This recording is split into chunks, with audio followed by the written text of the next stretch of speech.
ಬಂಗಾರಪ್ಪ ಬಡಾವಣೆ ಹತ್ತಿರದ ರಾಷ್ಟ್ರೀಯ ಹೆದ್ದಾರಿ 67ರಲ್ಲಿ ಬೈಕ್ ಹಾಗೂ ಕಾರಿನ ನಡುವೆ ಡಿಕ್ಕಿ ಸಂಭವಿಸಿ ಬೈಕ್ ಸವಾರ ಸ್ಥಳದಲ್ಲೇ ಮೃತಪಟ್ಟಿದ್ದಾರೆ. ಸ್ಥಳೀಯ ನಿವಾಸಿ ಆನಂದ ಪ್ರಭುಗೌಡ ಮರಿಗೌಡ್ರು ಅಂತ ತಿಳಿಸಲಾಗಿದೆ. ಇನ್ನು ಅಪಘಾತವಾದ ತಕ್ಷಣವೇ ಸ್ಥಳೀಯರು ದೌಡಾಯಿಸಿ ವ್ಯಕ್ತಿಯನ್ನ ಬದುಕಿಸಿಕೊಳ್ಳಲು ಹೋಗಿದ್ದಾರೆ.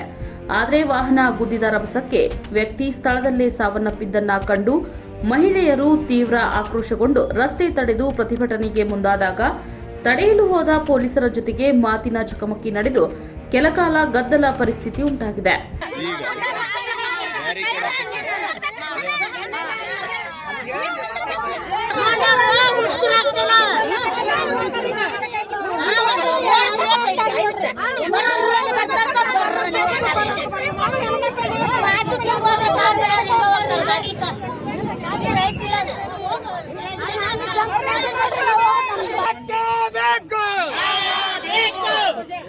ಘಟನಾ ಸ್ಥಳಕ್ಕೆ ಸಿಪಿಐ ರವಿಕುಮಾರ್ ಕಪ್ಪತ್ತನವರ, ಪಿಎಸ್ಐ ಸಿದ್ದಾರೂಢ ಆಲದಕಟ್ಟಿ ಭೇಟಿ ನೀಡಿ ಪರಿಶೀಲಿಸಿ ಅಣ್ಣಿಗೇರಿ ಪೊಲೀಸ್ ಠಾಣೆಯಲ್ಲಿ ಪ್ರಕರಣ ದಾಖಲಿಸಿದ್ದಾರೆ.